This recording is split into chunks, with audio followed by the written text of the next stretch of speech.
India's vast and beautiful coastline. It has a new official length, and it is now much longer. This news is quite surprising, is it not? Many people are asking a simple question. How can a country's boundary, its very edge, suddenly grow in such a way? It makes us pause and wonder about our remarkable planet and how we perceive and measure its features. So what could be the true reason? Did the ancient landmass of India physically stretch? Did its familiar shores somehow push outwards, extending further into the embracing blue sea? Or perhaps, is there another more subtle answer? Could it be that our knowledge has grown, our ability to see, with astonishing clarity, the intricate details of our world? This is a most fascinating puzzle to explore, a question of land or of understanding. The truth, when we uncover it, is quite remarkable. The land itself, the rocks and sands, has not changed. It has not magically grown any bigger overnight. No new territory has suddenly appeared from the waves. Instead, this is a captivating story, a story of new discovery, fresh perspectives, of new eyes, if you will, powerful technological eyes. Modern science now shows us so much more. We are able to see tiny details previously unseen. The world reveals its secrets to careful observation. In this exploration, we will journey together to understand this remarkable, almost sudden change. We shall look back into the annals of time. How were these great coastlines once measured? What small yet significant details might have been missed? Then, our journey will take us forward into the bright world of modern science, to see how we perceive and chart our shores anew, a story of human ingenuity and discovery, unveiling the true face of our dynamic Earth. Let us imagine the cartographers of bygone eras. They worked with far simpler tools than we possess today. Their maps, though often beautiful works of art and testaments to their incredible skill for that time, were drawn on a much smaller, less detailed scale. This meant that the finer, more intricate details along the winding coastline, the tiny ins and outs, were frequently simplified or even left out entirely. The grand sweep was captured, but not every nuance. A broader picture was painted, of necessity. The measurements themselves were a painstaking process. They were often done by hand, with great labor, using rulers and special dividers on these paper maps. This meticulous process, while demanding immense care, was inevitably prone to some degree of human error. It was also limited by the very resolution of the maps. It was a slow, laborious task, requiring endless patience and a deep dedication to the craft of map making. Each line drawn was a careful approximation, a testament to the human desire to chart the unknown. Because of these methods, certain features were often missed. Many small islands, like scattered jewels in the water, dotting the seas just off the mainland's edge, might not have been included in those earlier calculations.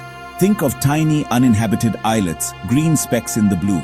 Similarly, the truly complex shapes of small bays, the winding paths of estuaries where rivers meet sea, and the tangled beauty of mangrove forests. These were incredibly difficult to capture with total accuracy. Their intricate perimeters add considerable length. These limitations, of course, were perfectly understandable. The tools and techniques available to them then were the very best that their particular era could offer, but they inherently meant that our understanding of the true full length of such a dynamic feature as a nation's coastline was always an approximation, a best possible guess based on available information and the prevailing technology of that specific day. The complete story of the shore remained partly hidden, waiting for new methods to bring it to light. Today, however, the story is dramatically different. We now have remarkable satellites orbiting our planet. These silent sentinels are constantly observing Earth's surface from their vantage point high above the atmosphere. These incredible marvels of modern engineering provide us with astonishingly detailed images. This is a truly quantum leap forward from the hand-drawn maps of previous generations, offering a global perspective our ancestors could only dream of. A continuous stream of data about our changing world. These highly detailed satellite images are then transformed. They are used to create new digital maps. Maps of quite extraordinary precision and clarity. We can now zoom in, closer and closer, to see the most minute details of the coastline. Every little curve, every tiny sheltered inlet, every rocky outcrop, sculpted by wind and wave, can now be identified, located and mapped with a degree of accuracy previously unimaginable. This digital revolution has changed cartography forever. Crucially, the new measurements meticulously include all islands, every single one, no matter how small or remote. If it belongs to India, it is now counted. Furthermore, scientists now use a consistent, defined standard. This is known as the high water line. This line marks the furthest point the sea reaches at high tide. It provides a more accurate and scientifically robust boundary, a clear and unambiguous line for careful measurement, ensuring that all calculations are based on the same criteria. This consistency is key to accurate global comparisons. The result of all this meticulous work is profound. It is like switching from an old, slightly blurry photograph to a crystal-clear, vibrant, high-definition image. The fundamental shape of the coastline hasn't altered overnight. The land has not suddenly reshaped itself. But our ability to perceive its true, intricate length, to quantify every twist and turn with precision, has been profoundly and wonderfully transformed by these remarkable scientific and technological advancements. We see the shore in its full complex glory. This more accurate, longer measurement of the coastline is far more than just an interesting new number on a map. It is, in fact, a veritable treasure trove for scientists. It helps them to study crucial coastal processes, such as the relentless forces of coastal erosion, the growing impact of global sea level rise, and the delicate health of vital coastal ecosystems, like the protective mangrove forests and vibrant coral reefs. This detailed data is absolutely crucial for understanding and for protecting these precious dynamic environments. For any nation that possesses a long maritime border, precise and detailed coastal maps are utterly vital for security. The Navy and the dedicated Coast Guard can benefit immensely. They can better plan their essential patrols and operations, monitor maritime traffic with greater effectiveness, and protect the nation's territorial waters. Knowing every hidden nook, every small cranny of the coastline significantly improves surveillance capabilities and allows for a swifter, more effective response when security or safety at sea is threatened. A detailed, up-to-date understanding of the coast also supports sustainable economic development for the future.